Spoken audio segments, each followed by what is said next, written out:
All right, Speedway Pulse Media here, and we're here with current Cars Tour driver Connor Jones. Connor, I want to thank you for having on. A real pleasure getting to meet you a few weeks ago, and so great to have you on. And excited to get talk with you about some racing here.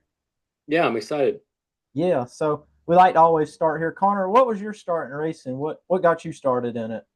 Oh boy. So dad came up to me one day when I was, I think, 4.5 to 5 and said, "Do you want to drive a go-kart around the grass in the front yard?" I said, "Sure." I started doing that, and then we did our first race at a local go-kart track in Virginia called Capital City Speedway. And yeah, started off in kid karts and moved up to through champ karts, and then I actually did arena racing when I was about 8 years old, and then I moved into a bando in the legend car, and then late model, pro late, supers, trucks. Just work your way up from there. Me and Jordan Yep. both work go karters, but both two different things. He was a dirt go karter. I was a road course guy. Road courses Mm. were just something just found real natural feeling to me. Just the way you're able to you gotta be real precise with road courses and be able to, different handlings and stuff. And that was something I always found real natural. Right, and I started out racing the Max's Dirt karting series and everything. So I started got running you. that for a little bit, and then stepped away from it a couple years ago, and just decided that we'd start this racing media business. Sounds good. Yeah, and so Connor, the last few years we've seen you not only race cars tour, but you've made the jump to ARCA trucks in the last 3 or 4 years here. What's been the jump like from running, three really different things? How has that been for you as a driver? It's just a learning curve. You got to adapt, and you just got to learn it. It's definitely different with aero racing versus late models, where it's not you don't really have to worry about much aero there. Um, Except for upcoming race at Wilkesboro, you have to worry about it a little bit. Just make sure you keep your nose clean and all that, keep the door on her and everything. So yeah, Um, how how's the similar? Oh, excuse me.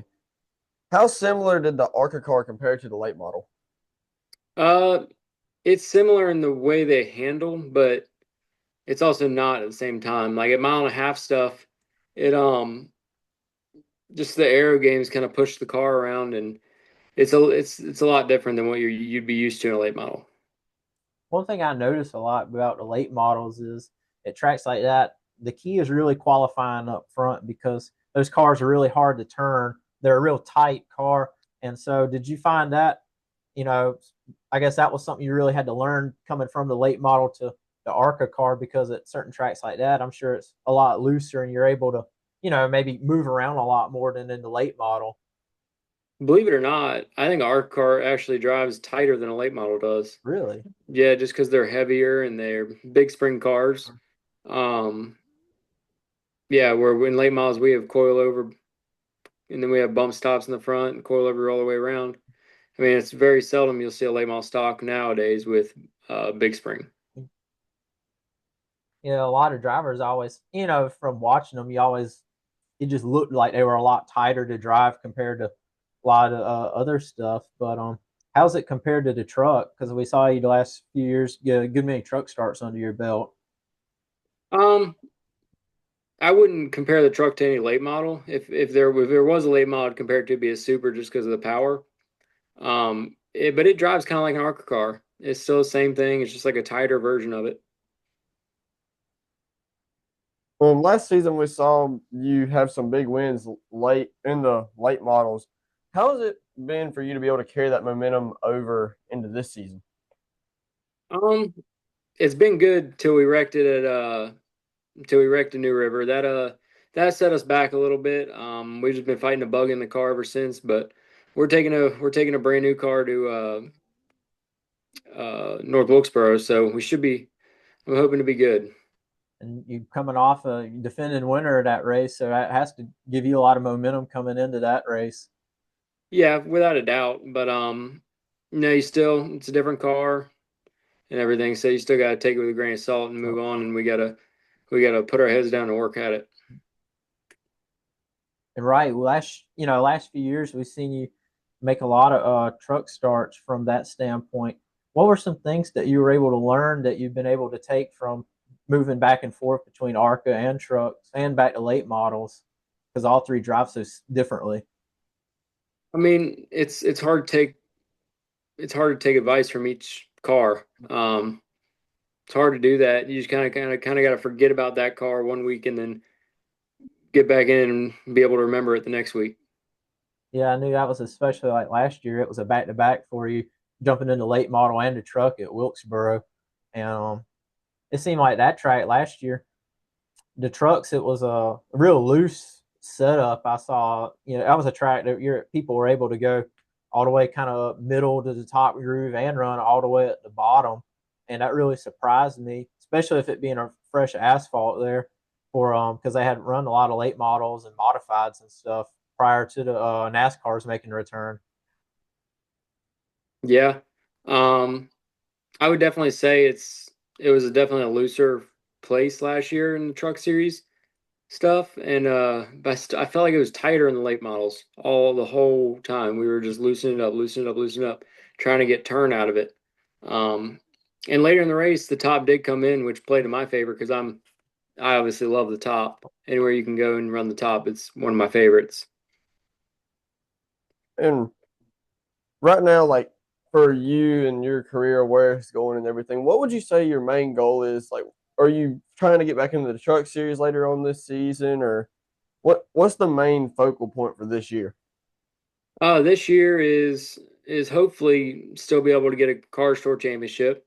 I'm hoping to make some truck starts at the end of the year. I'm hoping.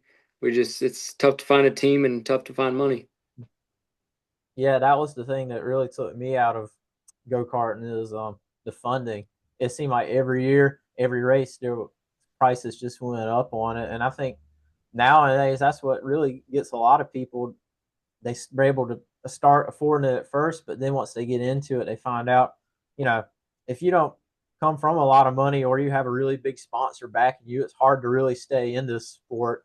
And unfortunately, I think that's what takes out so many drivers is just the cost of it these days. Tires are Yeah, expensive, fuel is expensive, especially if you wreck a chassis. That's depending on what series or whatever you're running, that can be arm and a leg for people there. yeah, it's definitely gotten a lot more expensive here lately. Um, yeah. And from a standpoint of it, what tracks do you find that you seem to run best at in the trucks? Obviously, you got to run a lot of mile and a half short tracks. I think you did one of the road courses in there. Obviously, didn't get to do Daytona, Talladega. What tracks do you really look at that you find that you kind of circle and for teams that you say this is where I would like to probably run that you could get a good consistent finish out of the weekend? I'd say like your Bristols, your Wilkesboros, your even Charlotte. I thought we were really really good last year. Charlotte. Um, then you got Vegas. Vegas would be another one I really enjoyed running, and there's a bunch of tracks. I could pretty much tell you the whole schedule I like, but Yeah, that's one of the things there. It is. This year I think it's gonna be is it seemed like it was a really hard year. The last couple of years finding rides for drivers. I think the last couple of years the driver market has been really full. It's one of those things you just run out of got more drivers than teams, and it's hard to find teams for there were some really top drivers that were missed out on some rides, and it just really seemed hard for a lot of people to be able to find those rides. yeah, without a doubt, there's definitely not enough teams for the amount of drivers that have talent. With Cars Tour going to Cordele just recently, obviously that was a new track for a lot of drivers. Did that? So many people said it drove like Florence. Did you find that it drove similarly to Florence? I wouldn't say it drove close to Florence. I mean, a little bit at the beginning of the race where we were all bottom feeding, but towards the end, I don't think it did because Florence is like the same corner on both sides where Cordele is almost like egg shaped. It almost feels like, and I don't think it drove that much like Florence now. Because that's one of those tracks that's really you never really go straight. It's one of those that you're keeping the wheel turned to a certain degree the whole lap. It's a real different track if you've never been to one like that before, from what I've heard from a lot of drivers. Because I've been going there for a few years and seen a a lot of big guys go there, and so it's really neat to see that so many series want to go there. Yeah, without a doubt. It was fun. I would like to do it again. Like you're saying, that was going to be my next question. Would you think that the car store would probably head back to Cordele with the success that it had this year? I would hope so, but I really don't know. My main hope for next year for the car store is that they go to Newport. Newport is we went and tested there yesterday, and that is one bad to the bone little place right there. That's what I've heard. That's a really great track, and there's so many great tracks around on the East Coast here that I think Cars Tour could, or even the ARCA could go there. And Newport is one that I've seen a lot on Flow, and that's one that I really would like to see them go there. Yeah, I think next year they need to. I think we just need to extend the schedule, make it instead of the I can't remember. I think it's 15 or something races. Make it go. Make it 25 races. Make it 35 races. Just extend the schedule and let us do more races at different tracks. And instead of doing two Tri-Counties, two Hickories, two Cordeles, two this, do one race at each track and make it a different track so we don't come back to it. Yeah, and that's one thing that I like that you said there. Make it more tracks, extend it, because I think when you keep going back to tracks, that gives some drivers a more of an unfair advantage that they were able to set up a really good notebook there, and it's able for them to just go there and right out the gate be quick. Yeah, I mean, I think we should also go to Nashville. I mean, that'd be a good track. Um, there's a lot of places I could name, and it would Name just off a whole list. yeah.